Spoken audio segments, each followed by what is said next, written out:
रब इश्रह ली सदरी वयस्सिर ली अमरी वहलुल उक़्दतम मिन लिसानी यफ़क़हू क़ौली। अस्सलाम वालेकुम। डॉक्टर सनिया Bashir here, consultant diabetologist, institute of diabetes, टेलीकेयर। उम्मीद करती हूँ कि आप लोग खैर खैरियत से होंगे और यकीनन अपनी ज़िंदगी को बेहतर से बेहतरीन बनाने की कोशिशों में लगे होंगे शुगर के साथ। जहाँ बात होती है शुगर की साथ अपनी ज़िंदगी को बेहतरीन बनाने की, वहीं हमारे इर्द गिर्द बहुत सारी जदीद तहकीक हमारे सामने आती है और ज़ाहिर है बीइंग अ डॉक्टर जब हमारे सामने आती है, हम पेशेंट्स तक डिलीवर करते हैं। तो और चूँकि आजकल सोशल मीडिया और बहुत ज़्यादा लोग इंटरनेट पे एक्टिव हैं, तो लोगों को पता है कि आजकल बहुत सारी लेटेस्ट मेडिकेशंस और लेटेस्ट इलाज आ चुके हैं। आज हम इस वीडियो में आपके साथ डिस्कस करेंगे उस पर्टिकुलर दवाइयों के ग्रुप के बारे में जो कि शुगर के मरीज़ों को दी जाती है और बहुत सारे केसेस में बग़ैर शुगर के भी दी जाती है। हफ्ते में एक दफ़ा लगाया जाता है उसे, उससे वज़न भी कंट्रोल होता है और शुगर भी कंट्रोल होती है। भला ये मेडिसिन कैसी है? हमें लोग मैसेज करके कहते हैं कि मैडम हमें ये दवा इस्तेमाल करनी है, हम लेना चाहते हैं। क्या उसके पीछे तरीक़ेकार होता है? कैसे वो काम करती है? कौन लोग इसके वाकई कैंडिडेट होते हैं कि इनको ये वाली मेडिसिन इस्तेमाल करनी चाहिए और कौन कौन लोग ऐसे हैं जिनको ये इस्तेमाल नहीं करनी चाहिए, इसके तरीक़ाकार क्या है, इसमें हम पूरी वीडियो में हम डिस्कस करेंगे। हमें एंड तक ज़रूर देखिएगा ताकि आप मुकम्मल नॉलेज जो है वो इसको ले सकें और इस दवा के बारे में जान सकें। तो वीडियो को एंड तक ज़रूर देखें और चैनल को सब्सक्राइब करना मत भूलें। बात कर रहे हैं मशहूर ज़माना, आप लोग जानते हैं उसे ओज़ेम्पिक के नाम से, लेकिन अब ओज़ेम्पिक के अलावा भी बहुत सारी इसी ग्रुप की, इसी फ़ॉर्मूले की मेडिसिन्स अवेलेबल हैं और हमारे मरीज़ इस वक्त इस्तेमाल कर रहे हैं।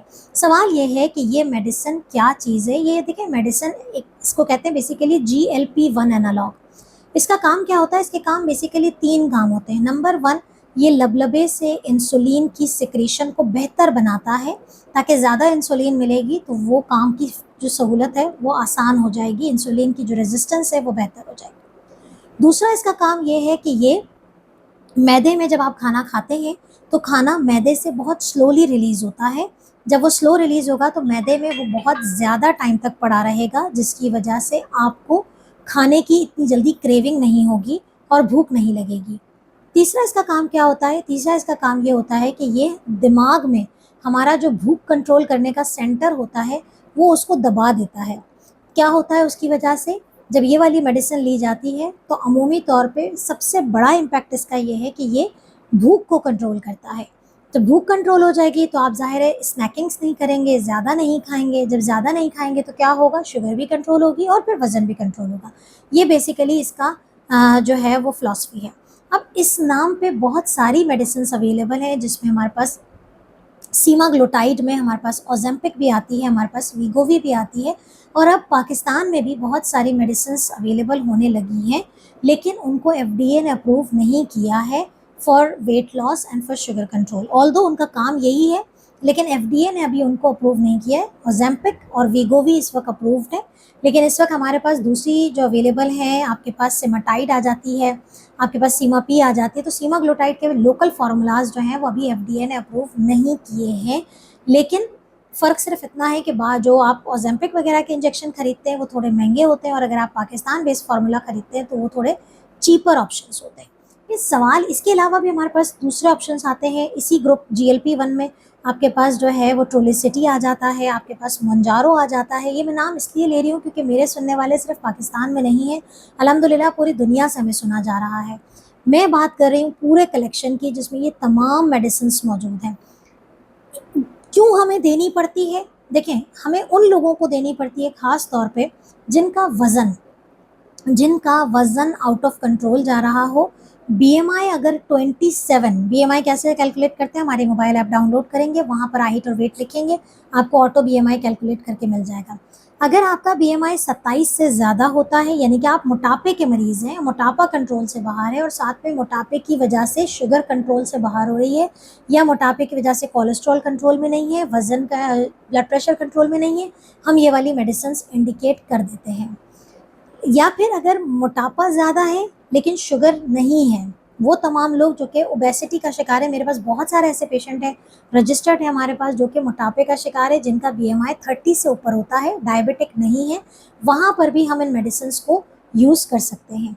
इन मेडिसिन का एक्स्ट्रा बेनिफिट ये होता है कि ये कार्डियोवैस्कुलर, यानी कि अगर आपकी डायबिटीज़ कंट्रोल में नहीं है या अगर मोटापे की वजह से आप दिल के अमराज का शिकार होने के खतरा है, तो ये वाली मेडिसिन लेके आप अपने जो कार्डियोवैस्कुलर, यानी कि आपके जो दिल और दिमाग के जो अमराज क्रिएट हो सकते हैं, अल्लाह ना करे किसी को फालिज हो सकता है, अल्लाह ना करे किसी को दिल का दौरा पड़ सकता है, तो ये शुगर और वज़न बढ़ने की वजह से जो ये प्रॉब्लम्स होती हैं, इनको ये मेडिसिन कंट्रोल करती है। किन लोगों के लिए ये इंजेक्शन सुइटेबल नहीं है? ये इंजेक्शन टाइप 1 डायबिटीज़ वालों के लिए बिल्कुल भी नहीं है, उनका वाहिद हल इंसुलिन है। ये डायबिटीज़ इन प्रेगनेंसी, यानी कि हमल के दौरान अगर शुगर होती है तो ये उसके लिए बिल्कुल भी ऑप्शन नहीं है। ये उन लोगों के लिए भी ऑप्शन नहीं है जिनको थायराइड का कोई डिसऑर्डर, वैसे तो थायराइड के डिसऑर्डर का नहीं होता, लेकिन अगर कोई फैमिली में थायराइड कैंसर की हिस्ट्री है तो आपने ये वाला इंजेक्शन यूज़ नहीं करना होता। फॉर द सेफ साइड हम अपने पेशेंट्स के थायराइड का ज़रूर ऑब्जर्वेशन में रखते हैं। नंबर 4, ये उन लोगों के लिए बिल्कुल भी नहीं है जिनका मैदा बहुत बुरे तरीके से ख़राब रहता है, कोई भी किस्म की आंतों की बीमारी है, ऐसे लोगों में ये वाली जो इंजेक्शंस हैं नहीं इस्तेमाल किए जाते। हाँ, ये बेहतरीन चॉइस है टाइप 2 डायबिटीज़ के लिए जिनका मोटापा कंट्रोल में नहीं है। अब अगर आप कहेंगे कि हमारी टाइप 2 डायबिटीज़ है, हम थिन लीन है या नॉर्मल वेट है और शुगर कंट्रोल नहीं है, तो क्या हम लगा लें? तो देखिए, आपकी ये इंडिकेशन नहीं बनती है। ये इंडिकेशन बनती ही उन लोगों के लिए है क्योंकि इसका काम है वज़न को कम करना। अगर आप ऑलरेडी थिन लीन हैं या ऑलरेडी आपका वज़न कम है, तो फिर आप ये वाले इंजेक्शन लगाएँगे तो आपका वज़न गिरेगा। हाँ, अगर वो लोग जो कि मोटापे का शिकार हैं और शुगर नहीं है, तो हम ये कह सकते हैं कि ये इंजेक्शन लगाएँ, क्योंकि इससे शुगर बहुत तेज़ी से नहीं गिरती है। ये याद रखें, ये मेन काम है इसका वज़न कंट्रोल करना। फिर ये सवाल आता है तो ज़िंदगी बहुत आसान हो जाती है, लेकिन याद रखिए, ये टेम्परेरी सॉल्यूशन है, ये लाइफ लॉन्ग ट्रीटमेंट नहीं है। दूसरी बात ये है कि इसके साथ आपकी जो डेली की जो है लाइफ़स्टाइल है, जो हम बताते हैं खुराक को और वर्जिश को, वो आपने लाज़मी तौर पे कंटिन्यू रखना है ताकि आप इसके ज़ेर असर जो वज़न कंट्रोल हो रहा है, इसके ज़ेर असर जो शुगर कंट्रोल हो रही है, वो लॉन्ग टर्म तक रह सके। अभी तक जो मैक्सिमम स्टडीज़ हैं वो 52 वीक से ज़्यादा जो है वो इस तरह के इंजेक्शंस को यूज़ नहीं किया गया है। Last but not the least, diabetes टेलीकेयर आपको अपनी ऑब्जर्वेशन में ये इंजेक्शंस लगाते हैं, क्योंकि ये इंजेक्शन हफ्ते की बेसिस पे इसके डोजेस को सेट करना पड़ता है, शुगर को मेंटेन रखना पड़ता है, हमें थायराइड लेवल का ऑब्जर्वेशन करनी पड़ती है, इसके साइड इफ़ेक्ट्स को मॉनिटर करना पड़ता है। तो ज़िंदगी वाक़ई आसान हो जाती है, लेकिन कीप एन आई के साथ। तो लोग हमें मैसेज करते हैं, हमें ओज़ेम्पिक लगाना है, हमें जो है वो मोंजारो लगाना है, आप हमें सजेस्ट करें। तो डायबिटीज़ टेलीकेयर आपको ये सर्विसेज़ प्रोवाइड करता है, आपको प्रॉपर डोजिंग स्केड्यूल बना के देता है और आपकी शुगर्स और आपके वेट को मॉनिटर करता है और आपको डाइट प्लान प्रॉपर देता है, जिसके साथ आप अपनी ज़िंदगी को बेहतर से बेहतरीन बना सकते हैं। उम्मीद करती हूँ कि आपके सवालात इस प्रोडक्ट के हवाले से जो सवालात हैं उनके जवाबात मिल गए होंगे। इसके अलावा कोई क्वेरी है तो अगर आप अपॉइंटमेंट लेना चाहते हैं तो आप नीचे दिए गए नंबर पे कॉन्टैक्ट कर सकते हैं, या फिर आप कराची और हैदराबाद में हमारे सेंटर्स को विजिट कर सकते हैं, या फिर हमारी मोबाइल ऐप डाउनलोड करें और ऑनलाइन अपॉइंटमेंट बुक करें। अपना बहुत ख्याल रखिएगा, दुआ में याद रखिएगा। अल्लाह हाफ़िज़।